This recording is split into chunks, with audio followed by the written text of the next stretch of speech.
Energy officials say the proposed Bastille Valley 50-megawatt solar photovoltaic plant and the associated integrated 30.5-megawatt battery energy storage system will be capable of surviving impact from strong tropical weather events.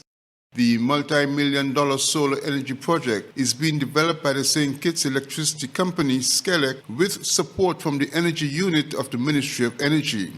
It is one of two major renewable energy projects being pursued to wean the country off the use of fossil fuel, currently being used to generate electricity in the Federation.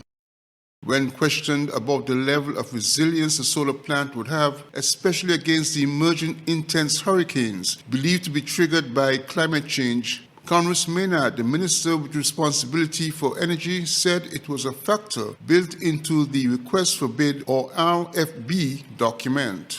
Part of the requirement of the RFP is to build a system that can withstand a Category 5 hurricane. So the requirements are specifically listed in the RFP. Obviously, Jamaica recently had one, so all of these experiences will play into the development of this particular system. My concern won't be necessarily for the battery energy storage systems. Those are actually going to be quite resilient to any level of storm just because of their form factor. The main concern, of course, will be the panels. But the panel themselves ordinarily is not usually the challenge. It is a structure that holds the panel. And so I think that there are going to be stringent requirements of what that structure would meet, or there are stringent requirements of what that structure needs to be to ensure that at the very least we can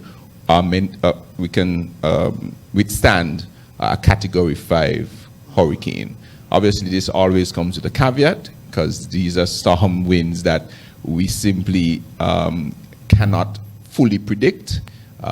While you may have a rating for 165 miles sustained winds, the storms continue to increase in intensity, leading to maybe even higher sometimes, but we simply do not know. Standards. There is an entire annex in the RFP specific to the construction details that have to be adhered to maintain Cat 5 resistance for the solar panels.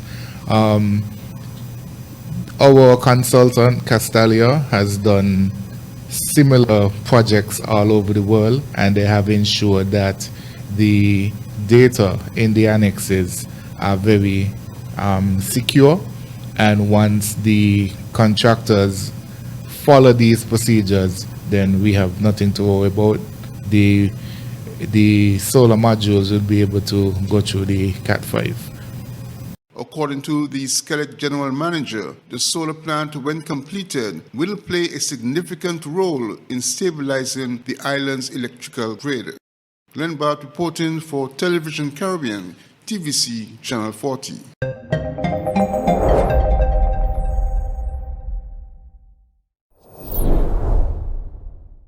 Thanks, Jamila. And from the post-cabinet press briefing to Parliament, the National Security Minister faced more questions, this time from the parliamentary opposition this afternoon. Details in this report.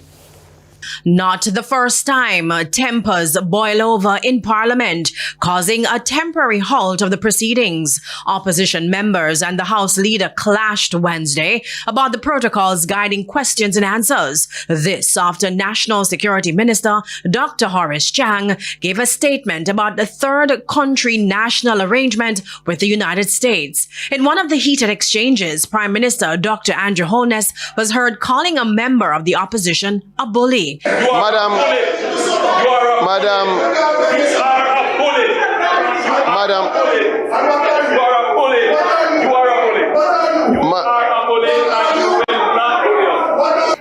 And in disagreement with the House Speaker's stance, opposition members stood in protest, but this time there was no walkout. The opposition raised several issues with the agreement between the U.S. and Jamaica. Spokesman on national security Fitz Jackson thought it disrespectful that the country found out via the media.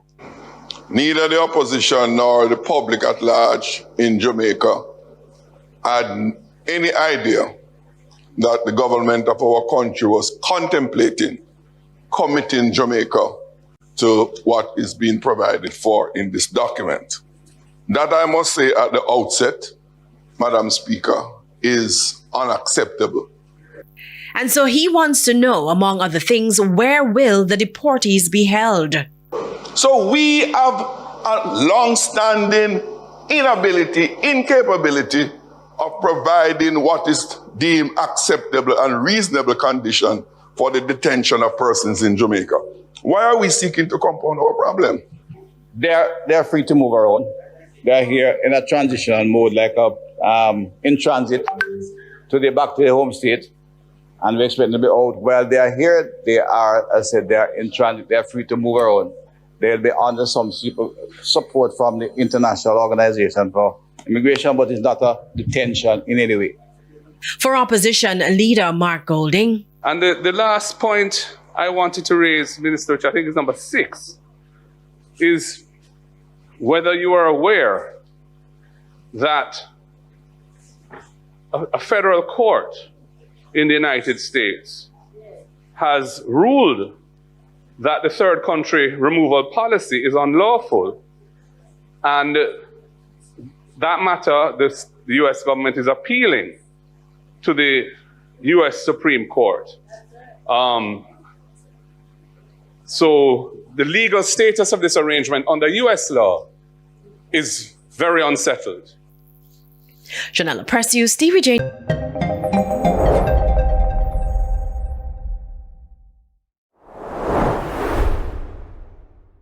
The need for food, medicine, and other basic essentials across Cuba is the most dire it's ever been.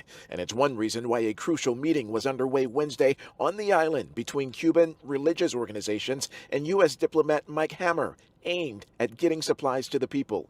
The agreement calls for at least $60 million in humanitarian aid provided by the Trump administration to be controlled by the Cuban Catholic Church.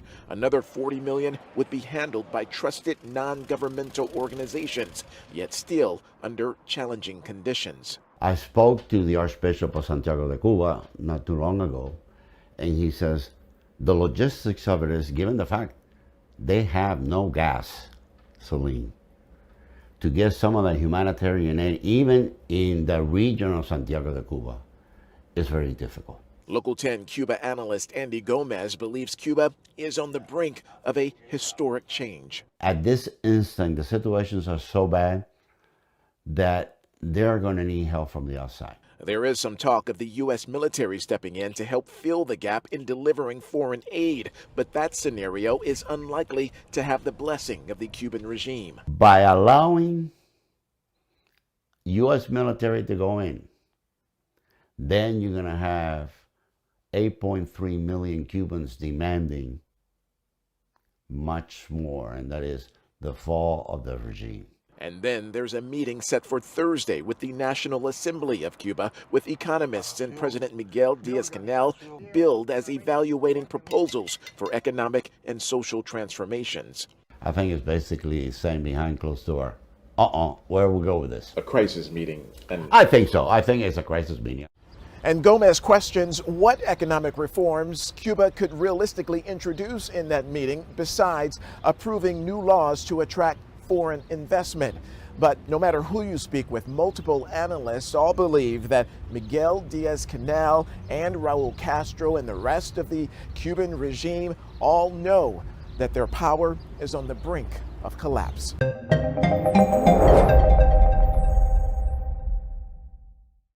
This is Battle of the Fittest! Are you ready? From June 28 to July 4 of 2026, it's the Battle of the Fittest 10 basketball tournament, live from the legendary L.B. Scott Sports Auditorium, featuring top teams from across the Caribbean: St. Kitts, Statia, Dominica, St. Martin, British Virgin Islands, Dominican Republic, Curacao, Aruba. $10,000 grand prize. This is where legends are made. The Battle of the Fittest 10 basketball tournament, June 28 to July 4, 2026. L.B. Scott Sports Auditorium. Only the strongest will survive.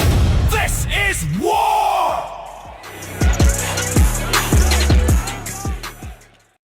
This summer, the Caribbean Caribbean's premier music experience returns. Welcome to the 28th edition of the St. Kitts Music Festival, featuring the incredible Kilani, Fantasia, Beres Hammond, Luciano, Soca King Marshall Montano, Soca Sensation Voice, and Vaughn. Dancehall giant Movado, Idonia, and the new wave, Valiant. Also featuring Massacre, Cranium, Taurus Riley, Steel Pulse, Dean Fraser and the Black Soil Band, Shanil Mir, Diani, Rodney Tatat, and Zoo. The legendary New Vibes Band International, Brandon and ASAP Band, Shelly and Signal Band, plus Edwin Yearwood and Crossfire, Rukas HE, and Garlic and the Upper Level Band. June 25th to June 27th, Warner Park Cricket Stadium, St. Kitts. Get your tickets now at stkittsmusicfestival.com. The St. Kitts Music Festival, where music meets paradise.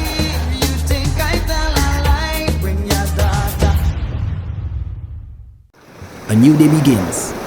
The sun rises over St. Martin, bringing new energy, new possibilities. This island was built on resilience, progress, and the strength of its people. Our connection is what moves us forward. It links our communities, our businesses, our families. From the heart of the island to the shores beyond, we've connected St. Martin. From every street to every home, this network was built for St. Martin by St. Martin hands. Connection isn't just about signals, it's about people. This is your island and your network recharged. Proudly local, we're here for today, tomorrow, and every milestone ahead.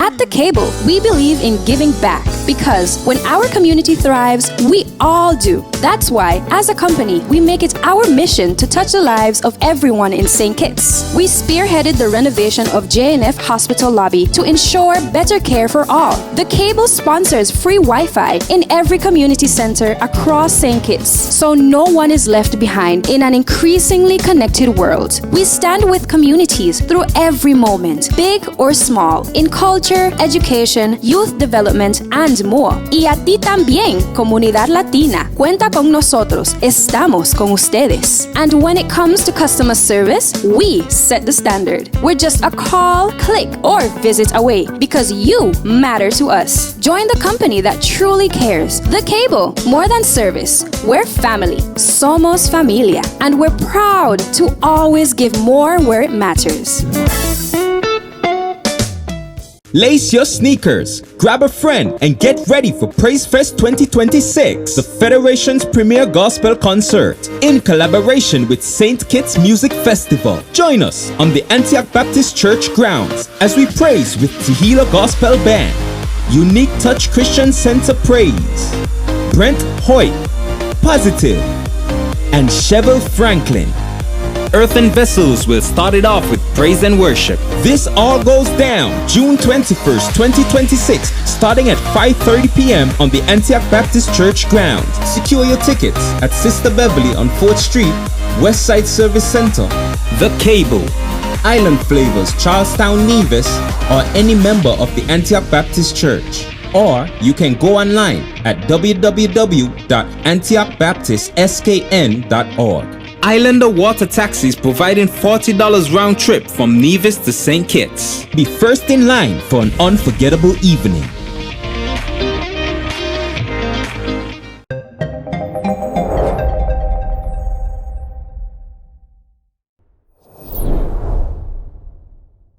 Leader of the People's Labour Party, speaking on a radio talk show called The People's Choice, hosted by Jamiela McPhail on Freedom FM 106.5, said people are suffering from the high cost of living and the SKN Labour Party-led federal government has not gone far enough to assist residents.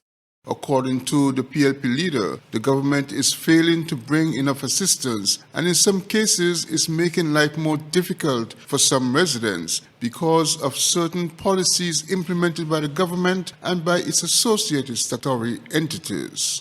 Well, the biggest issue is one of disappointment in the way in which the country is going, and whether it expressed in lofty terms that the government is chaotic, or it is said simply Dr. Jew doesn't know what he's doing, the message really is the same. And then they go on to speak of real issues. People are hungry. Go to McKnight, go to Newtown, go Boardwalk, go everywhere. There are people who are putting up an extraordinary pretense that all is well. But deep down, they are suffering deeply. Cost of living is a killer. And the government has not gone far enough. Nor is it open to ideas to help it to bring a better response to what is an excruciating pain coming from the cost of living. And the government itself is doing untold damage to our people, their financial health, etc. The electricity bills, they need to be checked. They need to be capped. This notion that in this terrible off-season, the government could consciously go to St. Peter's, disconnect a grandmother without concern that her medication will no longer be usable, that her health and sanitation is put in jeopardy when you cut her water. It can't just simply be, well, they must pay. Never was life like that. And that is why essential services in many countries and around the world are being subsidized. It is part of what the government must do. Dr. Harris at the time was making an appearance on the inaugural show, The People's Choice. Glenn Bart reporting for Television Caribbean, TVC Channel 40.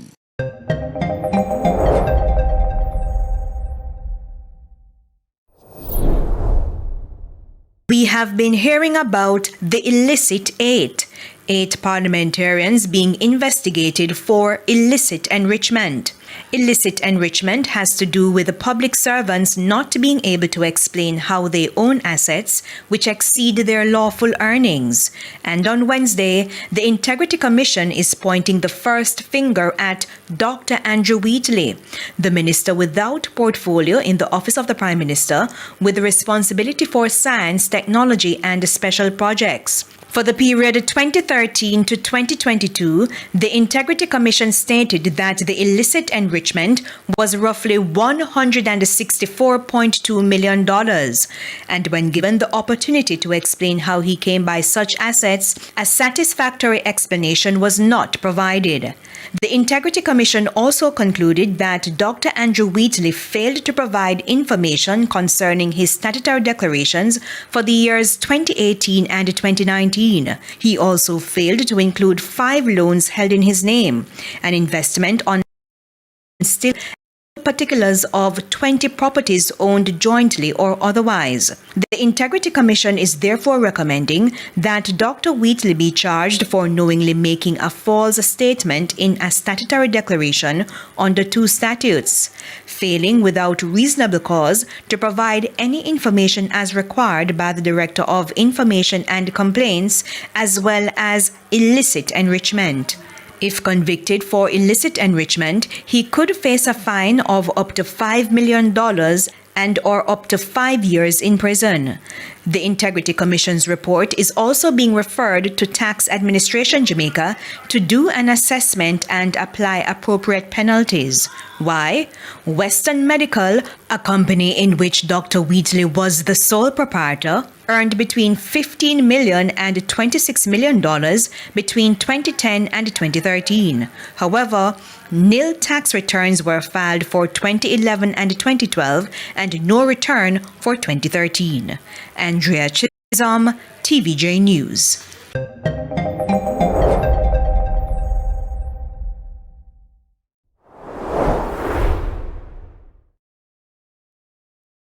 According to the Prime Minister, several natural water resources are drying up as rainfall levels continue to decline, a situation which experts have projected could worsen in the coming months. He renewed calls for households and businesses to invest in rainwater harvesting systems, stressing that even limited rainfall can be captured and stored for future use. The situation in Wasco is twofold. One, right now we are in a drought situation, and it is predicted that the drought will get worse in the coming year, right? You aware that. Not my fault, right? The drought is getting worse. All the water sources are drying up. I mean, so you saw from the water resource management people that they can't even pump water from many other resources because they are dry. Rain is not falling. I encourage people, even in this drought season, to try to get their rainwater harvesting in place. Prime Minister Pierre noted that forecasts presented by meteorologists during a recent NEMAC meeting point to a particularly severe dry season ahead. He said the prolonged lack of rainfall is already affecting water production and distribution across the island. The Prime Minister also addressed ongoing concerns surrounding the Water and Sewage Company Inc., WASCO, arguing that many of the utility's long-standing challenges stem from decisions and delays spanning several administrations. He maintained that efforts to reform the company date back nearly 2 decades, but were repeatedly interrupted before meaningful changes could be implemented. WASCO was again on the table, and then we were on the verge of causing the necessary change that had to be done in WASCO. These plans were squashed. And here we are. The same position we are now is worse now than it was at the time. The dam hasn't been desilted. A few $1 million later, the pipes still have the pipes are still eroded. The pipes still need to be replaced. We still have the water loss, and WASCO structure is the same. As part of his administration strategy, the Prime Minister revealed that the government is pursuing a public-private partnership model aimed at modernizing WASCO's operations, attracting investment, and improving the company's overall efficiency.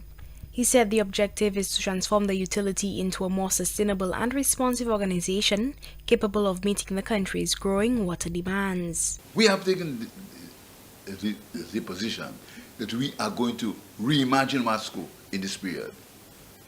And right now, as we speak, we are working to have a PPP arrangement for WASCO, where we will encourage investment and change the entire corporate structure at WASCO to make it more modern, to make it more flexible, and allow it the resources that they need to improve the water situation in St. Lucia. The Prime Minister further disclosed that the government currently subsidizes WASCO by approximately $1.2 million each month, while also providing additional financial support to help maintain operations and improve service delivery. He acknowledged that WASCO faces significant financial and infrastructural challenges, including aging pipelines, water losses, and the need for major capital investment. He estimated that between $200 million and $300 million may be required to bring the utility to a more sustainable position. Despite the challenges posed by both the drought and the state of the water network, the Prime Minister reaffirmed his government's commitment to improving water supply across St. Lucia, while cautioning that meaningful change will take time. For the DBS News World, I am Amanda King.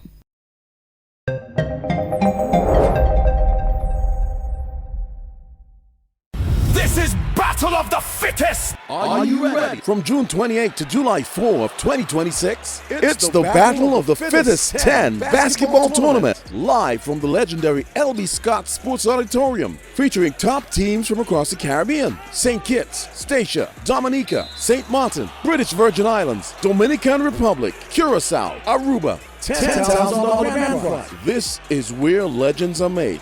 The Battle of the Fittest 10 basketball tournament, June 28 to July 4, 2026. LB Scott Sports Auditorium. Only the strongest will survive. This is war!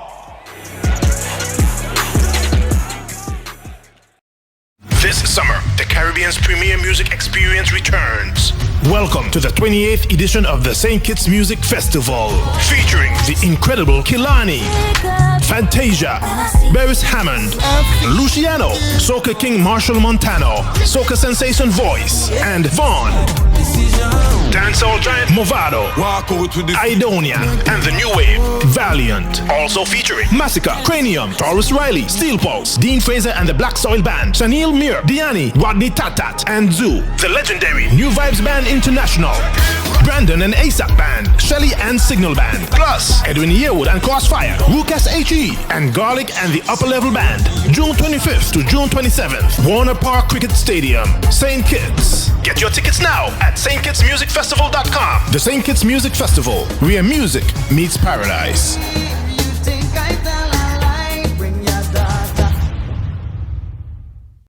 A new day begins. The sun rises over St. Martin, bringing new energy, new possibilities. This island was built on resilience, progress, and the strength of its people. Our connection is what moves us forward. It links our communities, our businesses, our families. From the heart of the island to the shores beyond, we've connected St. Martin. From every street to every home, this network was built for St. Martin by St. Martin hands. Connection isn't just about signals, it's about people. This is your island and your network recharged. Proudly local, we're here for today, tomorrow, and every milestone ahead.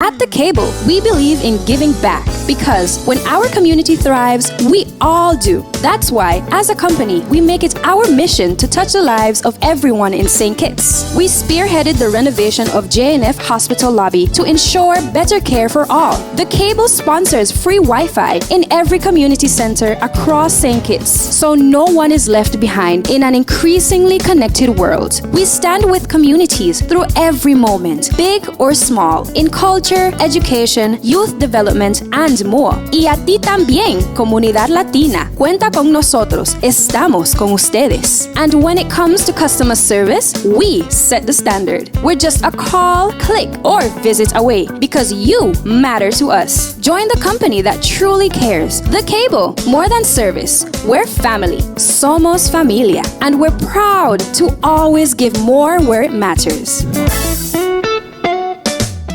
Lace your sneakers, grab a friend, and get ready for Praise Fest 2026, the Federation's premier gospel concert, in collaboration with St. Kitts Music Festival. Join us on the Antioch Baptist Church grounds as we praise with Tehillah Gospel Band, Unique Touch Christian Center Praise, Brent Hoyt, Positive, and Chevel Franklin.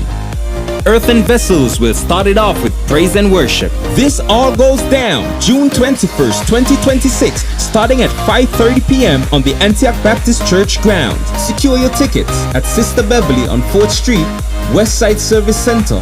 The Cable, Island Flavors, Charlestown, Nevis, or any member of the Antioch Baptist Church. Or you can go online at www.antiochbaptistskn.org. Islander Water Taxis providing $40 round trip from Nevis to St. Kitts. Be first in line for an unforgettable evening.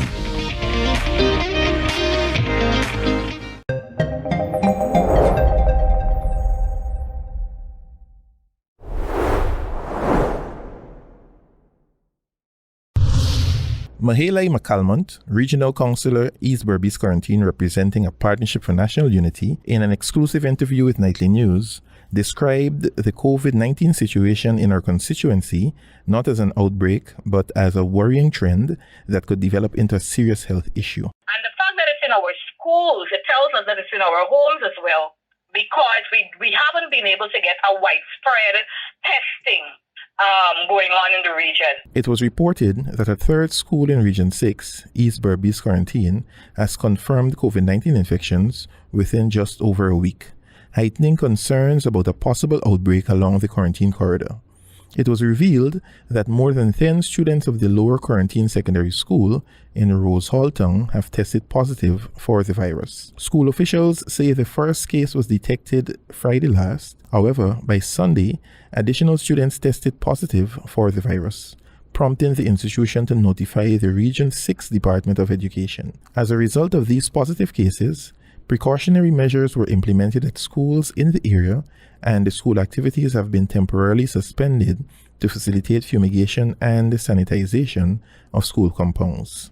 If there is a number of cases, for example, in the Port Morant area, Lower Crichton generally, we should have had by now a rollout of testing done.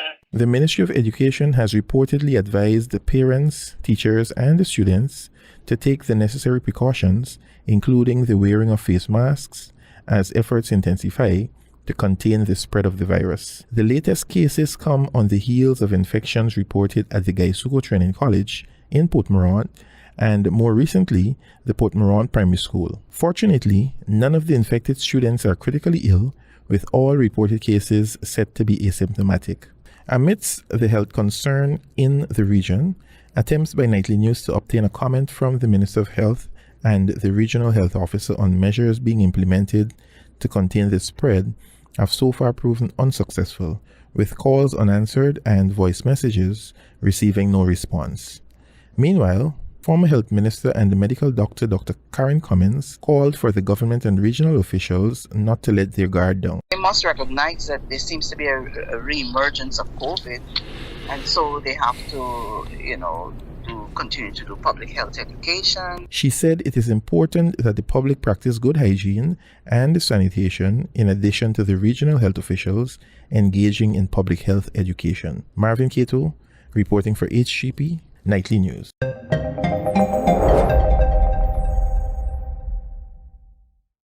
Grenada at the moment does not have a visa waiver agreement with Nigeria. Contrary to reports, Grenada has not yet signed a visa waiver agreement with Nigeria. This was confirmed by Minister for Foreign Affairs Joseph Andal. Providing clarity to the public during the weekly post-cabinet briefing, Andal said though there are agreements with other African countries, government is in the process of adding Nigeria to the list. Minister Andal explained that having a visa waiver agreement does not open the nation's borders to a drastic inflow of citizens from Nigeria. Even when you have such arrangements, the laws of your country must be respected, must be implemented. And in areas where there is doubt or knowledge regarding security risks, health risks, risks of financial or other crimes, then I'm quite confident that our border protection agencies are quite competent and able to deal with them. The Foreign Affairs Minister noted that if and when an agreement is signed with Nigeria, the intention will be to encourage the movement of people, goods and services in the interest of Grenada. We're a tiny country, and it is in our interest to diversify our partnerships to reach out not only to Africa, but to other parts of the world.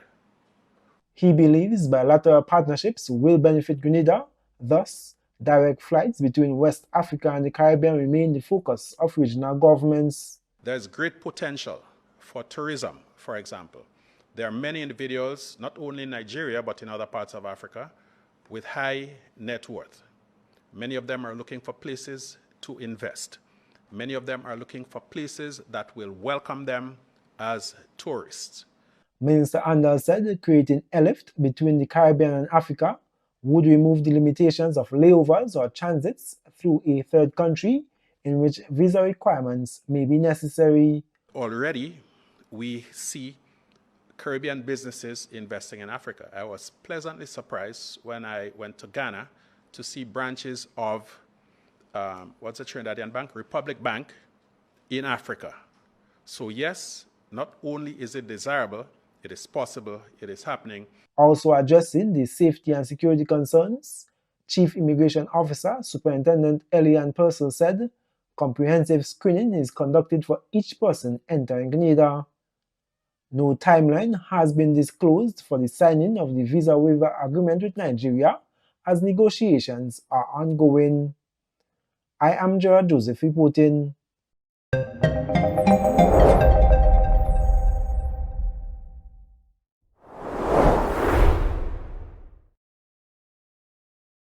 Throughout a public career spanning more than 5 decades, he served as mayor of Castries, a parliamentary representative for Labrie, leader of the opposition, minister for foreign affairs, president of the Senate, and St. Lucia's 6th governor general. Government officials were given the opportunity to view the body of Sir Neville Snack during the morning hours, while members of the public were invited to pay their respects later in the day.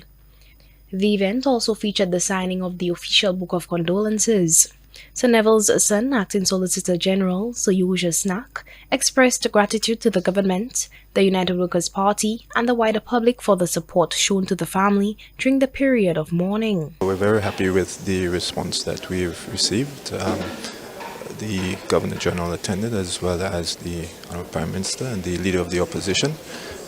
Many other officials attended this morning, and we saw many family and friends and other members of the public. And so we're very happy and pleased with the turnout today in remembrance of our dad. Mr. Snack also reflected on his father's character and the lasting impact he leaves behind, expressing hope that his legacy will continue to be remembered by generations of St. Lucians. I think he'll be remembered by many things. He was a politician, he was a father, he was a husband, he was a brother, and he was a son. He loved his country. He served in many capacities, and we will certainly miss him. We would be most pleased if everyone who knew him well kept him in memory, in their hearts, and to always remember how he touched their lives and how he served the people of St. Lucia and them personally. Tributes have continued to pour in from across the political spectrum, with Prime Minister Philip J. Pierre during a recent cabinet press briefing extending condolences to the Snack family and recognizing Sir Neville's extensive contribution to national development. We mourn the loss of former Governor General, Sir Emmanuel Neville Snack, who passed away last week. Sir Snack was former leader of the opposition, former Minister of External Affairs, former leader of the St. Lucia Labour Party, and he was the parliamentary representative for Labrie.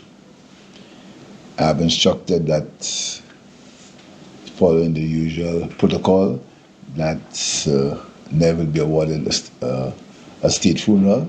A state funeral for Sir Neville Snack is scheduled for Friday, June 19th at the Minor Basilica of the Immaculate Conception in Castries. For the DBS News World, I am Amanda King.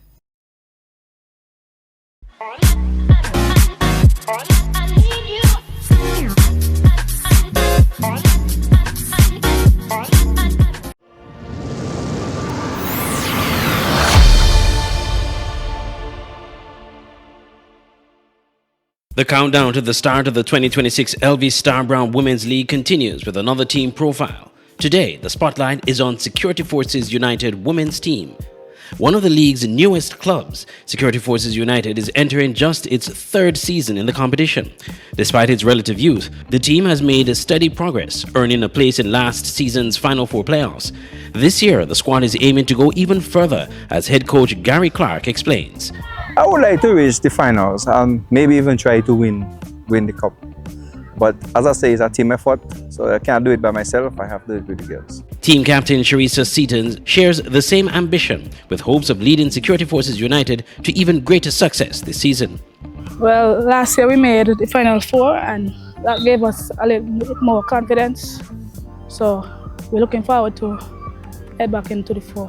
Preparations for the new season have been going well, and the players are eager for kickoff. According to both the coach and captain, the team's passion for football makes attendance at training sessions a natural commitment rather than a challenge. The preparation have been good turnout. All the players are excited for the new season and confident and ready to go. The team has come a long way, both technically, physically, and learning the game. Some of the ladies are playing football for the first time, but all in all, it's a team effort, and we're going to work together and to get them to play better. They're very eager to play, and the interest is out. The turnout is the largest I have had since we started. and I'm looking forward for a larger turnout. Some of the players didn't come because of work and school as well. But all in all, we're going to be ready for our first game. Unlike many clubs in St. Kitts and Nevis that are built around local communities, Security Forces United is made up primarily of members of the nation's law enforcement agencies. Consequently, the club enjoys a strong, family-oriented support base. Captain Sharissa Seaton is encouraging those supporters to come out in numbers and cheer on the women's team throughout the season. It's not a community team. As you know, it's security forces, so it's hard. It's really kind of hard to get the fans, but we like the family of the players to come out and support the girls and just give our support.